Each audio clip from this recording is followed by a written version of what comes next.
Ko čia dabar? Kas per velnės? Kur mes čia esam? Nesupratau. O kur didysis kanjonas? Kur Arizona? Kur smėlis? Kur saulė? Kur šiluma? Kas čia per medžiai? Kas čia per sniegas? Nieko nesuprantu. Apgavau jūs. Mes. Čia yra Dagnė. Mes kartu su Dagne sugrįžome į Lietuvą. Vakar vakare nusipirkome bilietus, atskrido malūnsparnis ir išgabeno mus į Lietuvą. Mes sugrįžome į Lietuvą tam, kad atšvęstume Kalėdas, po to gal dar ir naujosius metus ir po to grįšime atgal į Arizoną. O dabar tiesiog norime jums palinkėti linksmų švenčių, linksmų naujųjų metų artėjančių, palinkėti daug kelionių, kad viskas klostytųsi ne visai taip, kaip jūs planavote, nes tik tada pajuntate malonumą keliavimo. Kai įveikėt visus tuos susikloščiusius neteisingai dalykus. Tai va, tai bet kuriuo atveju ačiū Jums, kad praleidote šios nuostabius kelis mėnesius kartu su mumis keliaujant ir tikimės, kad keliausime ir toliau, nes vlogai tęsiasi, mes jau Lietuvoje, bet vlogų dar yra. Norėčiau jums visiems palinkėti, jog nepamirštumėt, kad po tamsos visada ateina šviesa, džiaugtumėtės gėriu, džiaugtumėtės, kad turite draugus, šeimą, namus, stogą, kad esat saugus, leiskite jaukiai šventes ir tegu nauji metai būna jūsų svajonės pildymai. Pagaliau skirkite vienus metus savo svajonėm, ne tik realybei. Nes svajonės pildosi, o po svajonių atsiranda dar didesnės svajonės. Na kągi, o dabar atgal į Arizoną.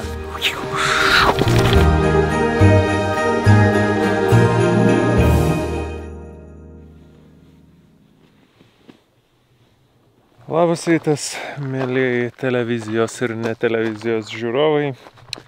Atsikeliame mes su fantastiniu vaizdu, taip pat kaip ir nuėjome miegoti su juo, tai per naktį jisai neužgriuvo.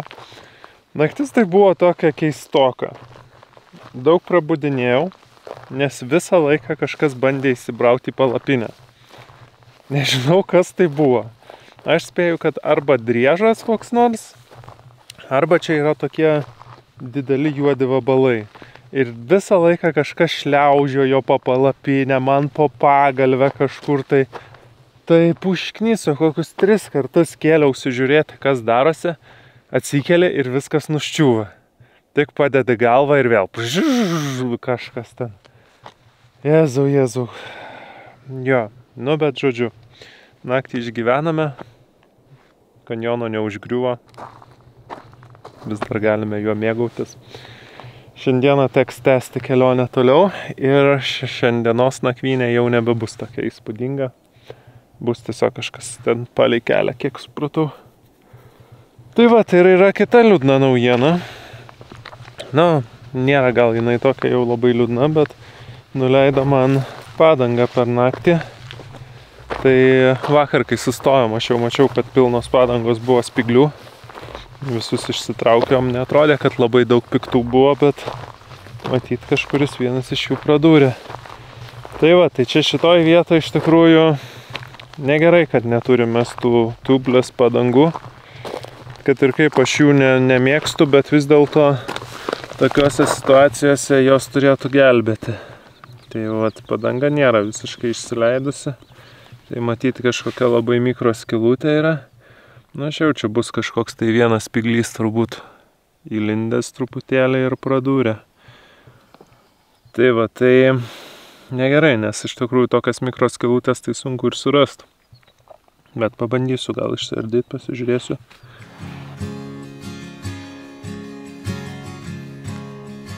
Radom priežastį, kodėl negalėjome miegoti šią naktį. Pasirodo, po mūsų palapinę buvo palindęs peliukas. Tai gerai, kad mes jo nesutrynėm. Ir kodėl tu naktį tada nemiegojai?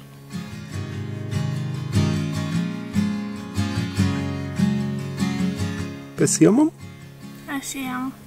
Čia antrasis Kasparas. Bet jis visiškai nebijo nieko. Kaip keista, gal jisai koks pasiutligė serga. Gal dezinfekuokim rankas dėl visako.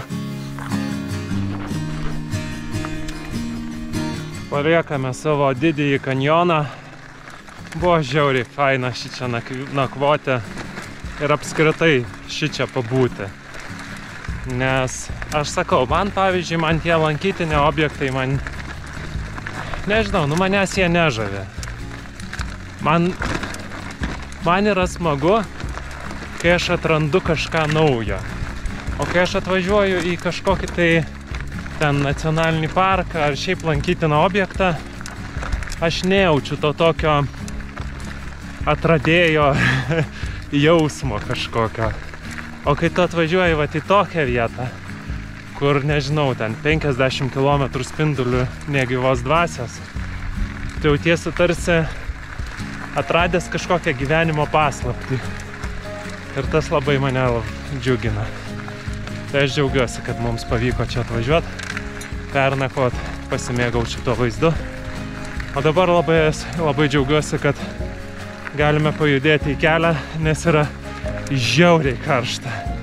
Tai aš tikiuosi, kai pradėsim mint, truputėlį vėjukas prapus ir gal nebebus taip karšta. Beje, užsilopiau padangą galinę, nežinau, iš jos ištraukiau kokius, bent 20 spiglių. Ta prasme, vieni mažesni, kiti didesni ir vienas iš jų prakiurdė ją. Tai pažiūrėsim, ką šiandieną atneš. Kiek naujų skylių atneš. Nenorėčiau, kad tai taptų kažkokia tai tradicija, bet jaučiu, kad jeigu važiuosim tokiais keliukais, nes čia vien spygliuočiai aplinkui. Ta prasme, tu važiuodamas ant žolės, gali būti 50-50 tikras, kad pasigausi kokį nors spyglį.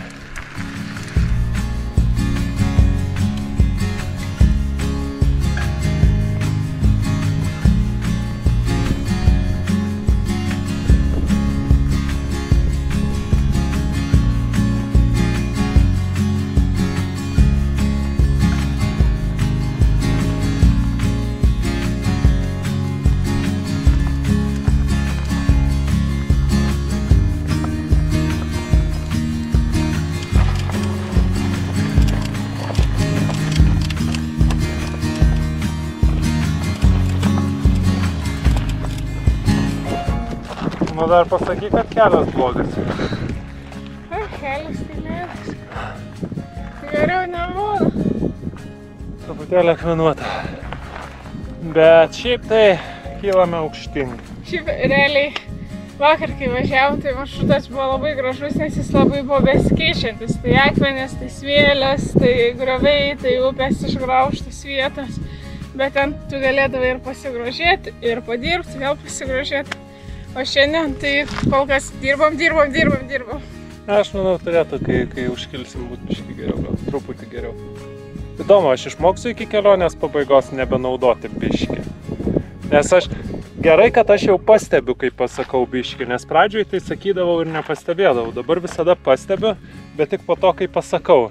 Būtų gerai išmokti prieš pasakant. Išmoksi, su laiku svarbu pastebiu, visą kitą ateis. Pastovėjom, pradėjom važiuoti ir jaučiu, kad galinė padanga tuščia. Bandau pasiekti dar kalno viršų, kol šiek tiek oro likę, nes galvoju, gal ant kalno viršaus nebus taip karšta. Gal truputį vėjukas prapūs. Bet jau labai smarkiai spiruokliuoju. Ai, kaip negerai. Jo, turbūt, kad buvo klaida važiuoti į Arizoną su nudilusiom padangom ir netublesu.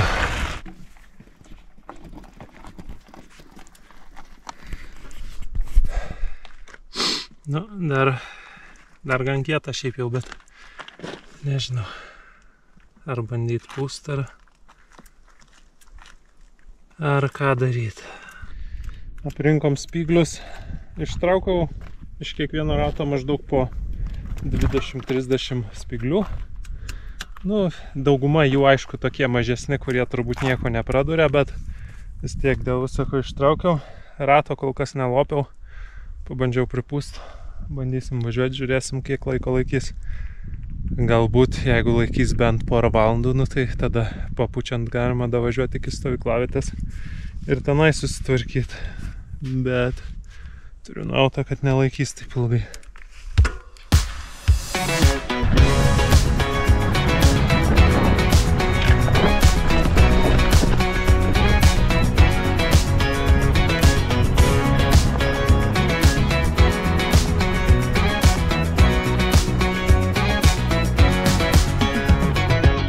Nu va, ir dykumoj būna vandens. Gal kas nori atsigert? Aš jau tokio vandens ragavau. Man nepatiko. Gal liksime prie savo prisipilto. Vežamės, kai pajudėjom nuo to kempingo, kuriame buvome apsistoję vakar. Tai buvom prisipylę 12 litrų į maišus, 5 litrus ant mano dviračio visokiose gertuvėse ir 3 berods litrai pas Dagnę maždaug. Jo turėtų užtekti 3 dienom maždaug.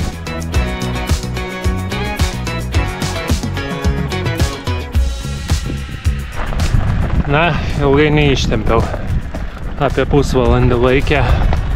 Kokius 5 kilometrus nuvažiavom. Net reikia stoti taisyti, nes čia pilnasi tik tai dar didesnis padangos drožimas.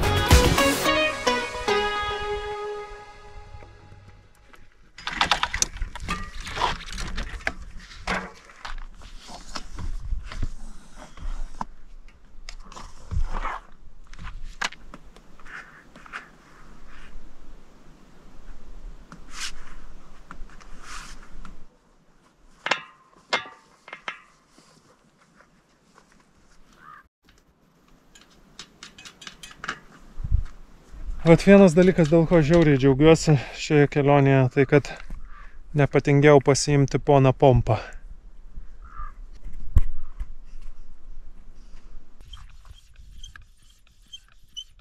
Šioje kelionėje mūsų ponas Pompa naudoja Topiko gamintą tikrąją pompą. Ir aš galiu jums pasakyti, jokiu būdu gyvenime nepirkite šito daikto. Norėjau ir aš tą pačią nupirkti. Čia man atrodo yra 3 ir 4, nes nupirkau specialiai 2, kad turėtume su atsarga, tai viena pas Dagnę, viena pas mane.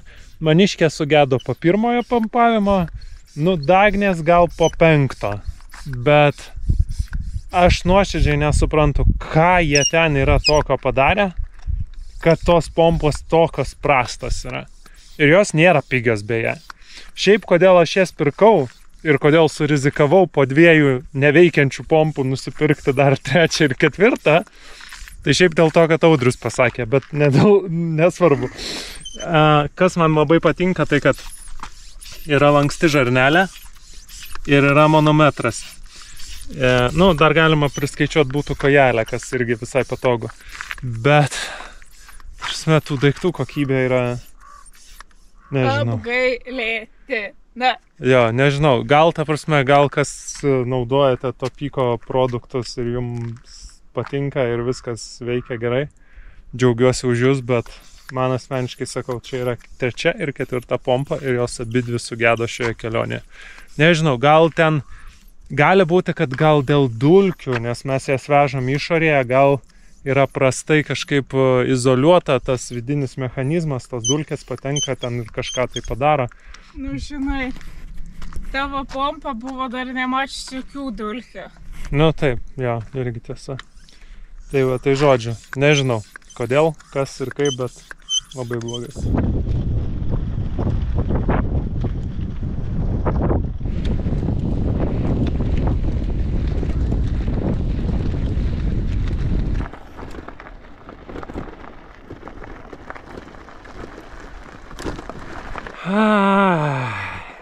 Spėkit.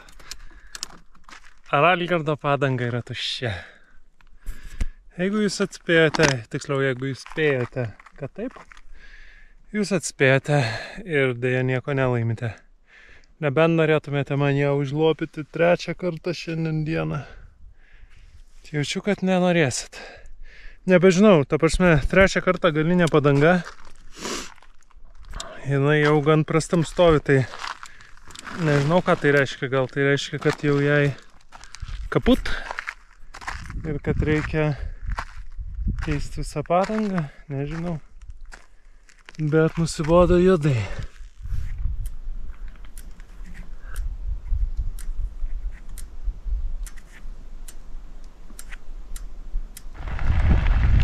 Užsilopiau 3 kartą padangą.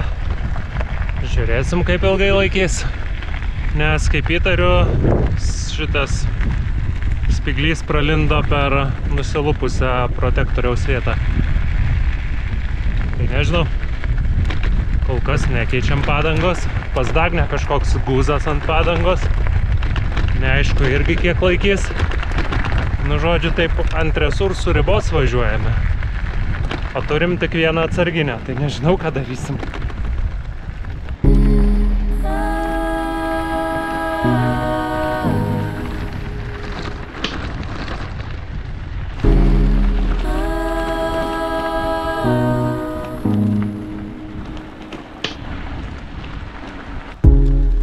Tried to leave it all behind.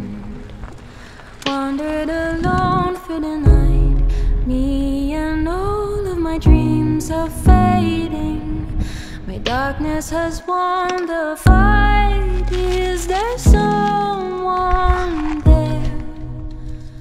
Pasipasakot, ar man papasakot? Labai tikėjausi, kad tyliai nuvažiuosiu iki campsite'o, nes taip leido ir supratau, kad tie 3 kilai bus pėstute kitu atveju. Bet bandysim truputį pasipūst ir gal kaip nors nuvažiuosiu.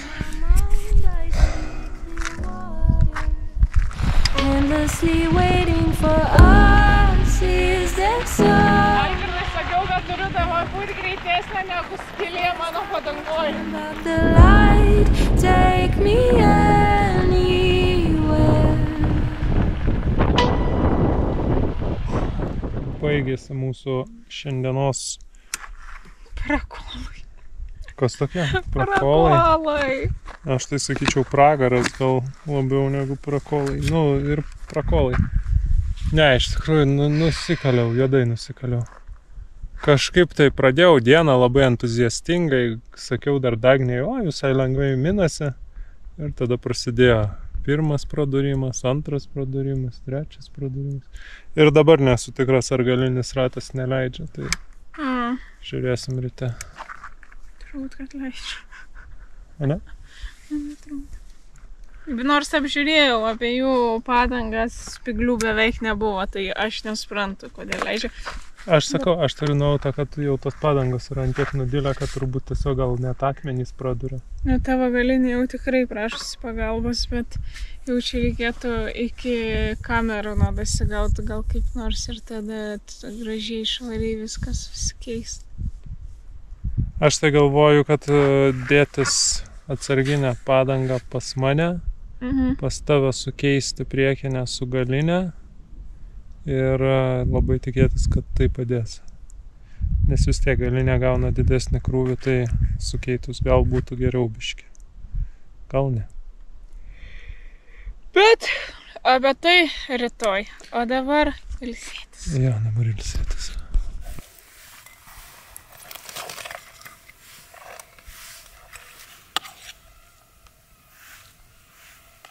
Tikiuosi matosi šitie zyzalai aplinkui.